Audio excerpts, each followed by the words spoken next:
Hey everyone, before we get into it, I just wanted to let you know that the subject of this video is a mid-2000s comedy, and it exemplifies some of the worst habits of the era, including misogyny, homophobia, transphobia, and some unfortunate racial stereotypes. This video will mostly focus on the misogyny and transphobia. However, I am going to be dunking on this movie pretty hard, and in a way that I think takes the sting out of the worst aspects. Also, there will be spoilers, but if you haven't seen these movies, they're not really movies that require a spoiler-free experience. Imagine, if you will, it is 2006. It's those few minutes before school starts and you're standing just close enough to your classroom door that you'll see when it opens, but not so close as to make it look like you care or anything. To complete this not caring facade, you're listening to music on your MP3 player, which has 1 GB of storage. Your song of choice this morning is Rooftops by Lost Prophets, and you are blissfully unaware that you only have a few years left of listening to them before it becomes profoundly uncomfortable to do so. Your friend emerges from wherever she was to tell you that she's just seen a trailer for a film, John Tucker Must Die. She describes the plot outline and you think it sounds like hot garbage, just a real wet slop of a film. And you're about to tell her as much, but the teacher is opening the door, so all you can manage to say is kind of, that sounds... Many years later, you go through a phase of revisiting media from the mid-2000s to reevaluate what you loved and what you dismissed, and a nagging curiosity forms about John Tucker Must Die. After all, you dismissed Jennifer's Body based on the marketing, but now it's one of your favourites. But when you watch John Tucker Must Die, you realise that, actually, you were right. This is hot garbage. Just a real wet slop of a film. It's bad in ways that tug at the corners of your brain, but also that remind you so much of a movie that did a lot of the same things better and first, that instead of just ranting to your friends, you decide to make a YouTube video about it. And now that you're nearly finished writing the introduction, you're wondering if you could do the rest of the script in second person, just as a formal exercise, to see if you can. And then I decided not to. John Tucker Must Die is, in theory, a teen revenge comedy in the tradition of Heathers, and it is trying so hard to be a teen sex comedy in the tradition of American Pie, but it is completely unable to commit to the bit, so it winds up just being sort of like one of those art projects people do, where they reimagine Disney princesses as realistic, but they mistake realism for grimdark and don't even fully understand the appeal of grimdark, so it's all like, ooh, Alice is a drug addict, and Belle is getting plastic surgery, oh no! You know those? No judgment if you ever made one. A lot of us go through a phase like that. It's important to get it out of your system. What I'm saying is, it's like someone tried to make one of those about Mean Girls. Hey everyone, Editing Izzie stepping in with a fun little behind-the-scenes piece of information. You may have noticed a distinct lack of examples during that bit. Well, when I wrote this part of the script, I was thinking of a specific piece of, reimagined Disney that I saw a really long time ago. And I went looking for it, or to find something similar, but mainly what I found was, reimaginings done by AI art, and I just got so angry and depressed because that is so much worse. I thought the art that I saw was unimaginative and a bit boring, but at least it was made by a human being. So anyway, this bit is very off topic. This is I'm so tired. I'm so tired. And I'm gonna get back to the rest of the video, so I'm sorry that this bit contained 0 examples of the art that I didn't enjoy, but that's why. Thank you, and enjoy the rest of the video. Bear with me, but it's sort of like the opposite of Kids Bop. It would be like if someone tried making Adults Bop, which is covers of Wiggle songs, but they add in explicit sex and violence. Like if Wake Up Jeff was about Jeff's girlfriend trying to get him out of the house because her husband came home early, or Fruit Salad, Gun. Longtime viewers of my channel will know that I have a series called Good Eggs and Bad Eggs, where I examine a theme, trope, or idea, and media examples where it's done well, and where it's done not so well. That's why Eggs only has 1 G, it's short for examples. This is kind of a Good Eggs and Bad Eggs. I'll definitely put it in the playlist, but I have so much more to say about teen revenge movies than I could possibly put in here, so this is more of a deep dive into one movie, and the movie that very obviously inspired it.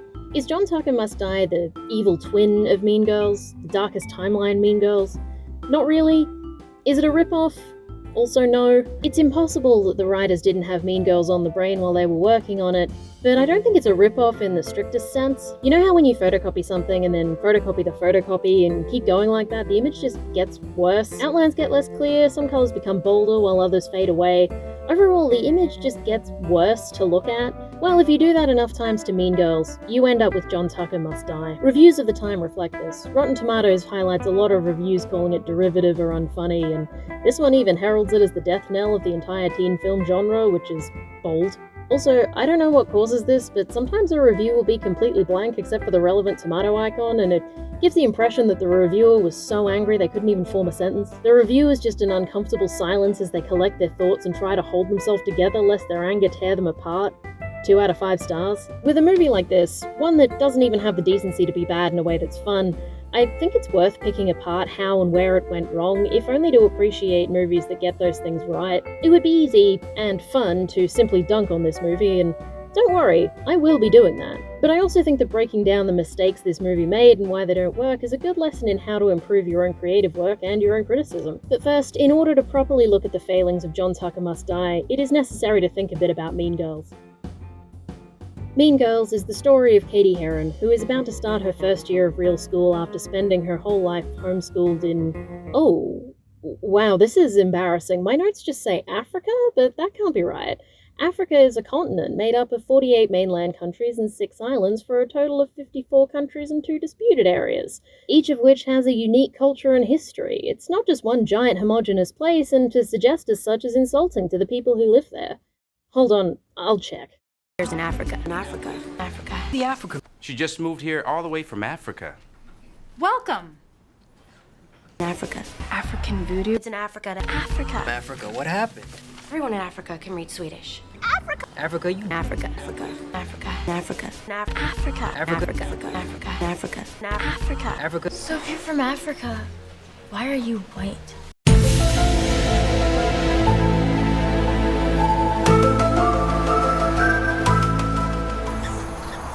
Africa. Goodbye, Africa.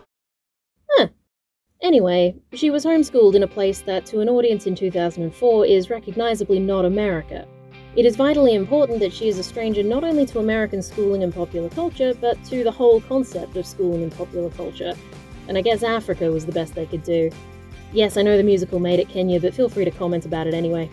As I said, it is vitally important that Katie has no familiarity with American schooling, not even the kind you might pick up from watching American movies, so the plot is told from the point of view of an outsider. Katie meets Janice and Damien, who give her enough context that she's able to find her footing by observing her classmates through the seemingly neutral eyes of a scientific observer, and the rest of the movie is told as a kind of research journal of Katie's trip into girl world. The trip takes an unexpected turn when Katie is invited to sit with the Plastics, a group of girls who hold the highest position in the social hierarchy. The Plastics consider Katie to be something of a novelty, I love her. She's like a Martian. and take the opportunity to mold her in their image. And Janice uses this opportunity to train Katie as an infiltrator to destroy their leader, Regina George. Katie is initially reluctant, but agrees after Regina hurts her personally. Several attempts to destroy Regina fail because she has such mind-blowing confidence and charisma that any attempt to humiliate her gets absorbed into her mythos. And while they're trying to pull off the plan, Katie spirals so deep into girl world that she becomes more Regina than Regina. Eventually, Regina learns about the revenge plan and launches one of her own, making copies of the burn book, the scrapbook of insults the Plastics have been keeping, and disseminating them throughout the school. There is an emotional outpouring, Regina is hit by a bus, and Katie has a long and arduous journey towards the epiphany that spells out the moral of the film. Calling somebody else fat won't make you any skinnier. Calling someone stupid doesn't make you any smarter. And ruining Regina George's life definitely didn't make me any happier. This leads to a scene where Katie is given a symbol of her dominance over the school's social system, which she destroys and distributes as evenly as she can as a means of collapsing the unfair social hierarchy. John Tucker Must Die is the story of Kate, who is perpetually new at school because every time her mother has a messy breakup, they skip town. She learns that John Tucker of the title is dating multiple girls at once, and then a contrivance has them all in the same room where this information comes to light, and they fight about it. In detention, Kate gives them the idea of getting even, so they form an uneasy truce while they work on their revenge plan. Just like Regina George, John has the kind of confidence and charisma that lets him spin anything to his advantage, so their plans keep failing. They make everyone believe he has herpes, but he's able to spin that into an award for charity work. Alright, so the mid-2000s was like this. A lot of comedy at the time was just people acting outside of normative gender roles, so their plan is to mix estrogen into his protein powder, which immediately makes him emotional and embarrassing. Do my thighs look fat in these shorts? He has this emotional outburst that makes him bad at basketball, but all that happens is he learns that emotional honesty gets him laid, so that plan failed. Just so we're keeping track, the things this movie expects you to find funny so far include STDs, men expressing emotional vulnerability, and women who find emotionally honest men attractive. Based on the failure of these two plans, they hatch a new plan to transform Kate into a man-destroying femme fatale, make John fall in love with her, and then have her break his heart. She has some awkward flirting moments with John's brother. There's a plan that involves tricking John into breaking into a teacher's hotel room wearing lingerie, which he spins into preaching the benefits of silk underwear to the basketball team, and he does so many sweet flips that it becomes a trend. The plan is going ahead, but Kate is worried she's gone too far, so she pulls out, and now her friends don't want to be friends anymore, and there's a whole thing at John's birthday party, and Kate apologizes and has a revelation about being herself, and they have a cathartic food fight. The broad strokes are the same. An outsider uses their relative anonymity to shape an identity that will allow them to infiltrate and destroy the highest levels of the social hierarchy. They both lose themselves in this role to the point where they forget they're supposed to be acting and hurt the people they're supposed to be helping, and then they have an epiphany about emotional honesty and make up with the people they've hurt along the way. The failures of John Tucker Must Die are numerous and dire, but like Janice Ian, I have broken them down into 3 key factors. Unlike Janice Ian, I'm not going to write them on a chalkboard so that I can cross them off one by one and foreground the chalk sound in the mix to make it viscerally unpleasant. I can't do that to you, or to myself. None of these people are characters. They are lists of things to make fun of. There's a particular model of protagonist that gets a lot of criticism because she's designed to have as few distinctive features as possible. And what distinctive features she does have are things like clumsiness, or that people don't notice her. She, and this character is often, but not always, a she, is designed to be as vague as possible so that the audience can put themselves in her shoes, wear the character like a jacket as they are dragged through the narrative. This character's vagueness comes from a lot of places, and one of them is definitely marketability, but I think that another is just that writers spend so much time making the other characters as distinctive as possible that they forget to give the point of view character a point of view. If you're looking for a male version of this character, I think that Ted from How I Met Your Mother meets the criteria, but that's a bit off topic. The reason I bring this up is that I think it's illustrative of a big place that John Tucker Must Die goes wrong. Bella Swan cops a lot of shit for being the archetypical empty vessel child woman, but she does not hold a candle to Kate. And given their established clumsiness, neither of them should be holding candles at all. Kate describes herself as invisible, meaning that she is a character played by a conventionally attractive actress who has the benefit of a film set's professional makeup and lighting, but her makeup is less obvious than that of the rest of the characters, and she occasionally drops items. What moments of characterization she does have are directly in response to those around her. It kind of works with her backstory. She's been to so many new schools, so many new towns, that she's just had to develop a sort of default personality. And that could have been an opportunity for character growth, learning that she doesn't have to be the person other people expect her to be, but they don't really do that. Her friends are distinct. Not to the point that I've committed their names to memory, but distinct. Protagonist friend Blonde is an overachiever, protagonist friend Cheerleader is mean, and protagonist friend Vegetarian is an animal rights activist in a way that makes her a pain in the ass, but also a slut. Okay, I'm not passing judgment, but for whatever reason, being a vegan teen activist is usually code for easy. As far as stereotypes about vegetarians go, I was only aware of one of those. Before we go further, I should point out that I am using the word slut in this script as the movie does, but while the movie is definitely saying slut derogatory, I'm in more of a slut neutral or slut complementary frame of mind. This channel is a safe space for sluts and slut allies. Not just sluts, but tarts and floozies too. Kate's nature as an empty vessel hurts the film in that it's only vaguely clear why she agrees to the revenge mission in the first place. Mean Girls gets the revenge mission going by giving Katie a personal connection to it. Janice has been hurt by Regina, but Katie isn't on board until she too is hurt. John Tucker Must Die, on the other hand, never gives Kate a personal connection, either to the plot or to us. Her crush on John's brother gives her some moral muddiness, but she's kinda just going along with it for the sake of making friends, a thing she's never done before. She's not even doing it as like a crusading, I'm getting revenge for all girls kind of thing. She's just sort of also present. I'll talk more about the ending later, but when Kate resolves to be herself, it's not clear what that means.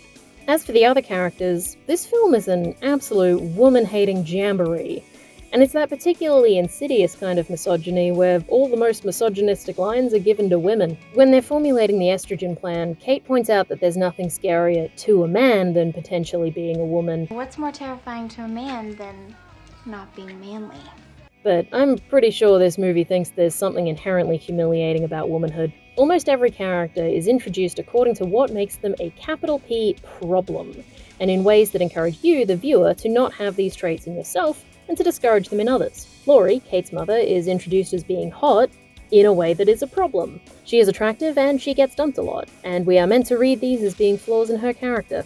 It's kind of just striking me now that protagonist friend vegetarian isn't even made fun of for being a vegetarian. And this is the mid-2000s. About half of comedy was just making fun of people who had dietary requirements. Whether that was people with allergies, people trying to lose weight, people who took a moral stance against certain foods. This movie is so dedicated to misogyny that they made a character a vegetarian in order to slut-shame her. Kate is the exception here in that she isn't given the same kind of flaws, but not giving her flaws is a way in which the screenplay takes away her agency. Kate is just going with the flow and following instructions. The plot of Mean Girls has Katie going with the flow and following instructions, but crucially, she reaches a point where she no longer needs the instructions because she is too deep in the role. She says she's just pretending to be a plastic, just following the plan, but she keeps this persona going after the plan has already succeeded. Giving the main character negative personality traits means that following her while she loses and then regains her moral center actually means something. Kate, on the other hand, is an empty vessel who is turned into a femme fatale and then goes back to being an empty vessel. She doesn't matter, and neither does anyone else. Whether we're supposed to sympathize with a character or not, the only things we know about them are presented as things to make fun of, and it's usually that they've had sex with John.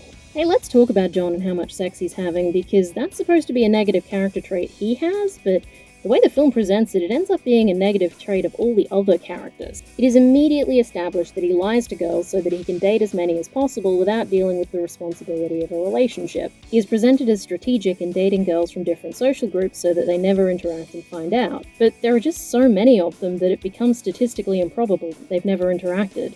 To be clear, this isn't a plot hole, it's a contrivance, if anything. It's just an example of the misogyny that the movie is built on. The filmmakers want to have their cake and eat it too, in that they present a male character who is manipulating the female characters, and they know that that's bad, but they can't stop making fun of the young women he manipulates. There's a recurring gag that an extra will learn that they're not the only one who's dated John and burst into tears, and we're supposed to laugh at her for that. I didn't have a good point in the script to put this, but this movie has an absolutely lethal amount of mid-2000s energy.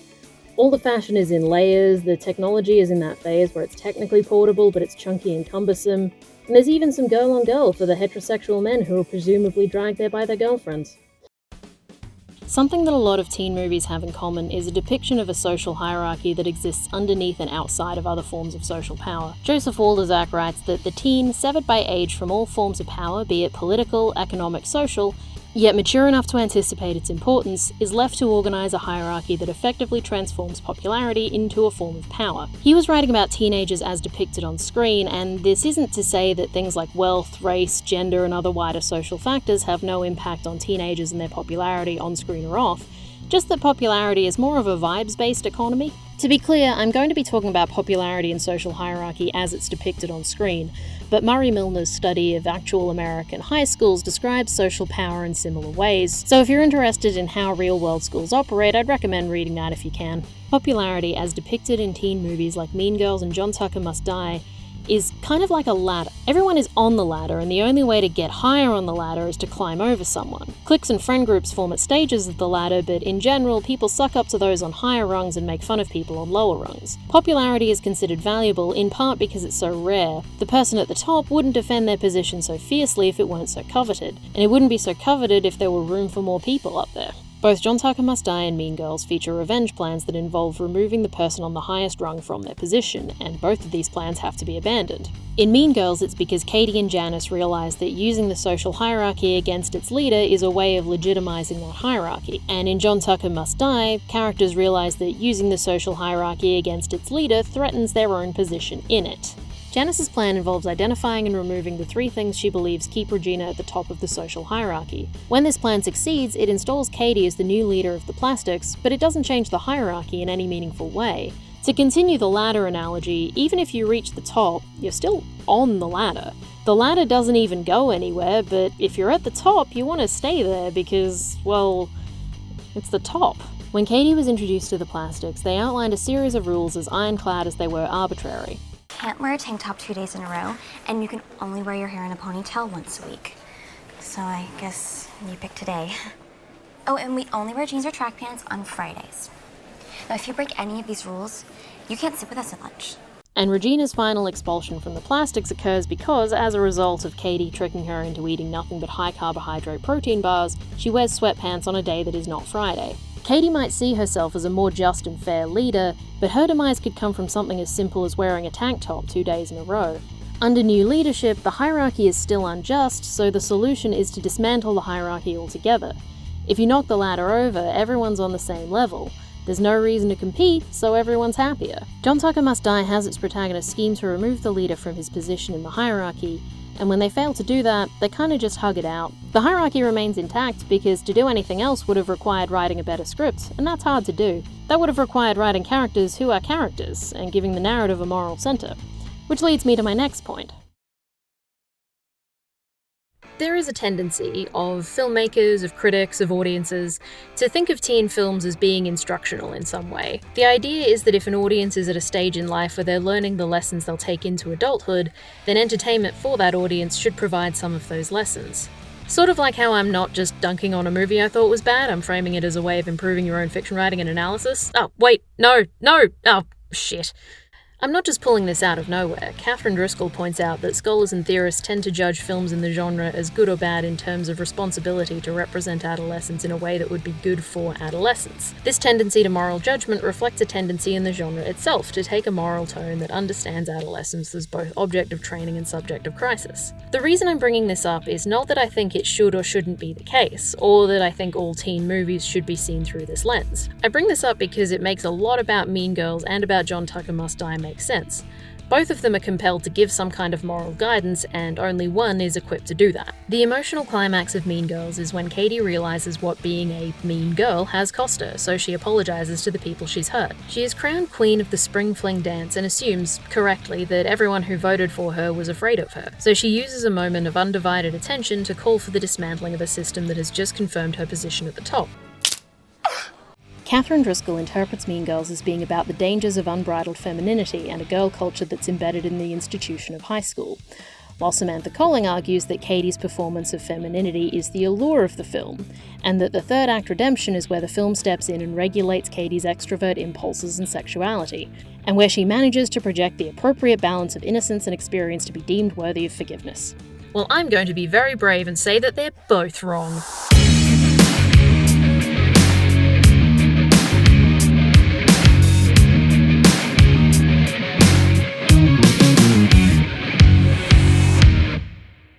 Or at least they both stopped short of what this scene is doing, which is fair enough. They were both using Mean Girls as an example to land a much larger point, so I can't expect them to go too deep about it. Anyway, Colling is right that the appeal of the second act is watching Katie perform, to watch her have fun trying on outfits, and that these girlish impulses have to be contained for the film to have a satisfying conclusion. But what she's missing is that while Katie had fun dressing up, she also had a lot of fun being mean. She learned that she likes holding people's self-esteem in the palm of her hand like a delicate baby bird that she could crush at any moment. So at the end, she's not just giving up the fun of bright colours and synthetic fabrics, she's giving up cruelty, something she was extremely good at. The moral isn't be nice, everyone. The moral is hurting people for fun is going to leave you empty and lonely. If your only personality trait is that you're great at insulting people, those people aren't going to be around when you need support. Compare this to the end of John Tucker Must Die, in which the emotional climax is, wee, I'm going to be myself. Textually, that's fine, but there's so little indication of what Kate's personality is. As I said, she went from being an empty vessel to being a constructed femme fatale, and then back to being an empty vessel. This is in the text too. Laurie is worried that Kate is losing sight of who she is, and Kate replies that she doesn't even know who she is, but this is then not followed by any textual indication that Kate is anyone.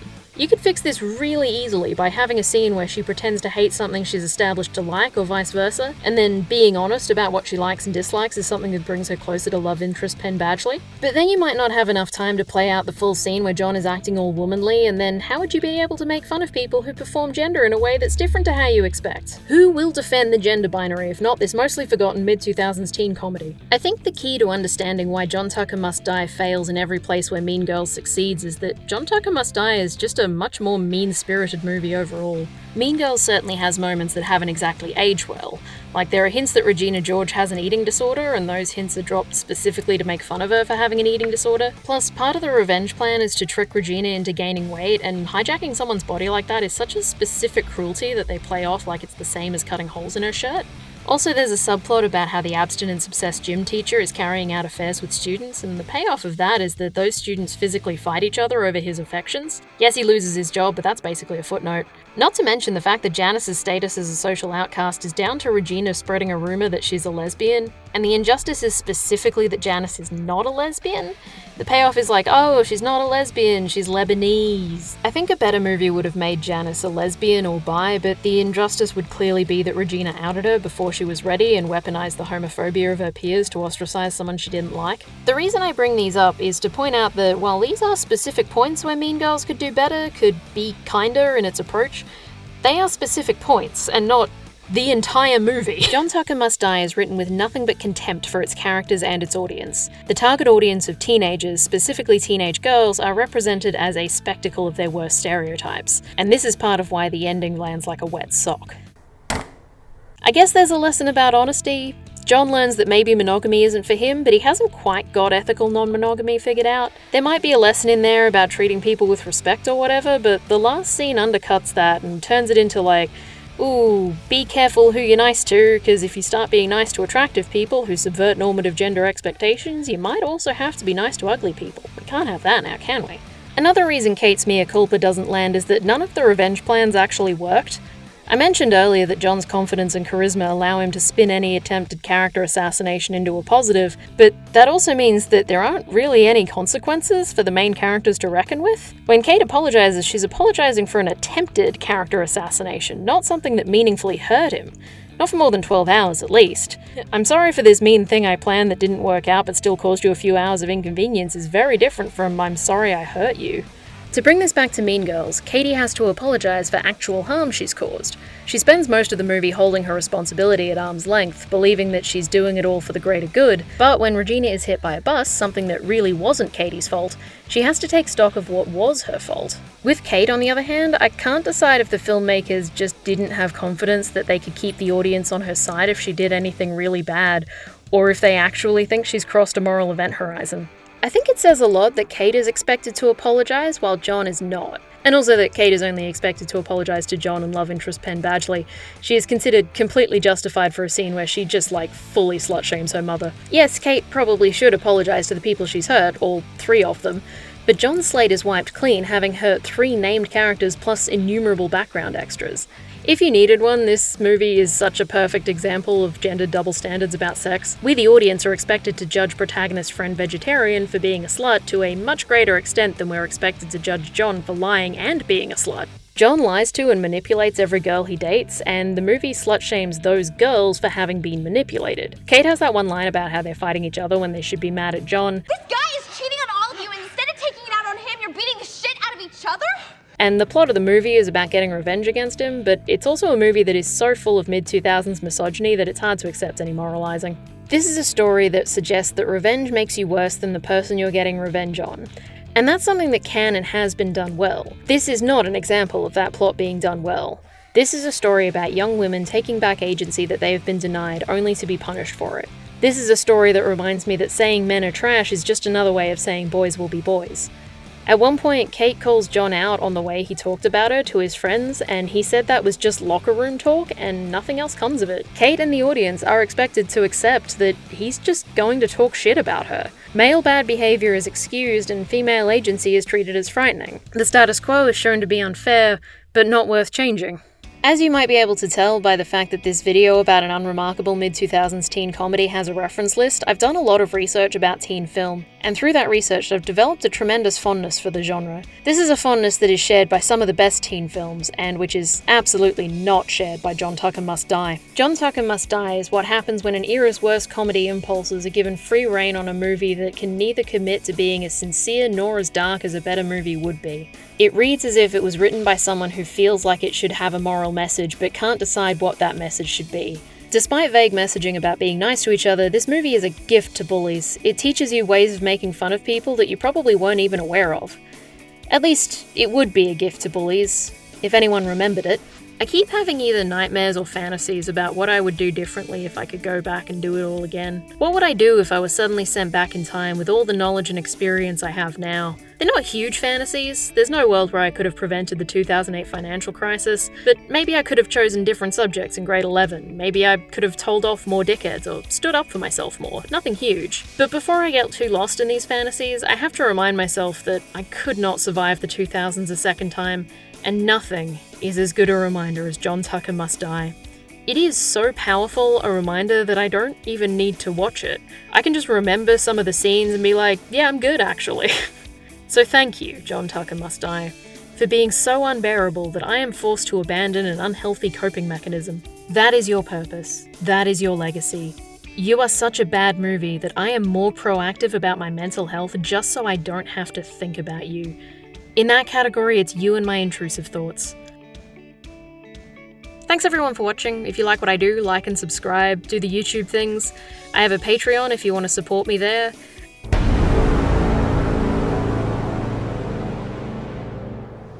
I'm on various social medias.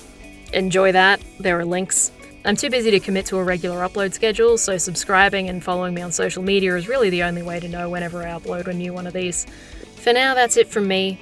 Stay safe, and say hi to your pets for me.